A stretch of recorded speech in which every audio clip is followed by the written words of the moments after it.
వివాహము, విడాకులు, దత్తత, వారసత్వ హక్కులు మరియు సహజీవనానికి సంబంధించి ప్రజలందరికీ కూడా మతంతో సంబంధం లేకుండా ఒకే చట్టాన్ని వర్తింపజేయాలనేటువంటి ఉద్దేశంతో ఉన్నటువంటి భారత రాజ్యాంగంలోని ఆర్టికల్ 44 ఉమ్మడి పౌర స్మృతి యూనిఫామ్ సివిల్ కోడ్‌ను అస్సాం రాష్ట్రం అయితే నిన్న ఆమోదించడం జరిగింది.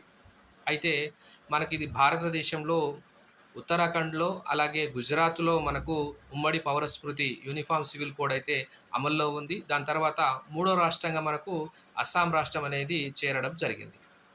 అయితే ఈ ఉమ్మడి పౌర స్మృతి ప్రకారము బహుభార్యత్వం అనేది నిషేధం. అట్లాగే లివ్ ఇన్ రిలేషన్‌షిప్ అంటే సహజీవనం అనేది తప్పకుండా రిజిస్ట్రేషన్ చేసుకోవాలి. ఒకవేళ గనక ఒకరికంటే ఎక్కువ భార్యలను పెళ్లి చేసుకున్నట్టయితే వారికి 7 సంవత్సరాలు జైలు శిక్ష ఉంటది. అలాగే సహజీవనం చేసేవాళ్ళు రిజిస్ట్రేషన్ చేసుకోకపోయినా సరే వారికి కూడా జైలు శిక్ష ఉంటుంది.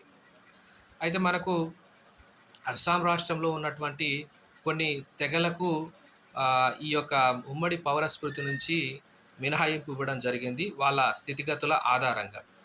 మొత్తంగా వచ్చేసి